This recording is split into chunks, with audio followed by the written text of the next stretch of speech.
बुद्धि और विवेक, चालाक और चतुर में क्या अंतर है?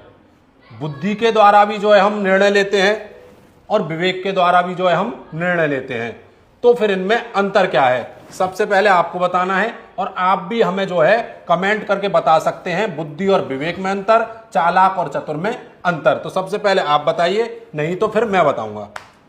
बुद्धि बुद्धि वो होती है जिस काम को हम दिमाग लगा कर करें, उसे बुद्धि कहते हैं। ठीक है। और विवेक? विवेक जिस काम को हम समझदारी से करें, सोच के करें, उसे विवेक कहते हैं। अच्छा। हाँ। और चालाक चतुर? चालाक और चतुर तो मेरे ख्याल से एक ही बात है। एक ही बात है? हाँ। नहीं, मैं बताता हूं आपको क्या होता है। देखो, सबसे पहले बात करते हैं बुद्धि के बारे में। बुद्धि जो होती है वह ज्ञान और अज्ञान दोनों को ग्रहण करती है। ठीक है। और बुद्धि सभी जीवों में होती है। अब बहुत से लोग बोलेंगे सभी जीवों में कैसे होती है, तो मैं एक छोटा सा उदाहरण उनके सामने रख देता हूं। जो पक्षी होता है, जब उसका चूजा होता है तो पक्षी जो दाना लाता है वह अपने चूजे के मुख में ही रखता है। ठीक है। तो इसका मतलब उसमें बुद्धि है कि मुझे उस दाने को अपने बच्चे के चोंच में रखना है। तो बुद्धि किसी में ज्यादा होती है और किसी में कम होती है, और जिसके पास बुद्धि होती है उसे कहते हैं बुद्धिमान। ठीक है। और बुद्धि के द्वारा ही हम जो है सही निर्णय लेते हैं। अब बात कर लेते हैं विवेक के। जिसके पास विवेक होता है उसे कहते हैं विवेकशील, और जो विवेकशील व्यक्ति होता है वह किसी भी परिस्थिति में सही निर्णय लेने में सक्षम रहता है। और विवेक हर किसी के पास नहीं होता है। बुद्धि सबके पास होगी लेकिन विवेक हर किसी के पास नहीं होगा।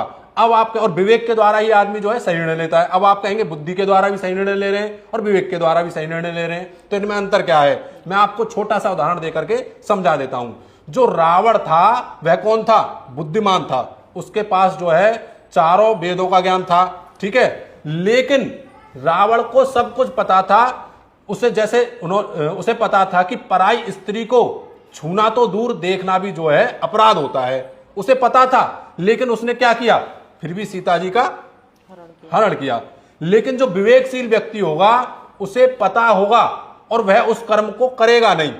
ठीक है। उसे पता होगा कि अगर मैं यह निर्णय ले रहा हूं तो इसका जो असर है, जो इसका रिजल्ट है, वह कितना गलत होने वाला है। या फिर एक और उदाहरण दे देता हूं, जैसे केकई और मंत्रा थी, दोनों में बुद्धि थी लेकिन उन दोनों के अंदर विवेक नहीं था। क्योंकि जो विवेकशील व्यक्ति होता है वह परिवार को देखता है, वह राष्ट्र को देखता है, वह देश को देखता है, और तभी जो है अपने उस हित में निर्णय लेता है। यानी मतलब वह अपने बारे में नहीं सोचता है, वह सभी के बारे में सोचता है जिसके अंदर विवेक होगा। और विवेक कैसे मिलता है? बिन सत्संग विवेक ना होई। तो सत्संग के द्वारा आपको विवेक मिलता है। अब बात कर लेते हैं चालाक और चतुर की। चालाक व्यक्ति जो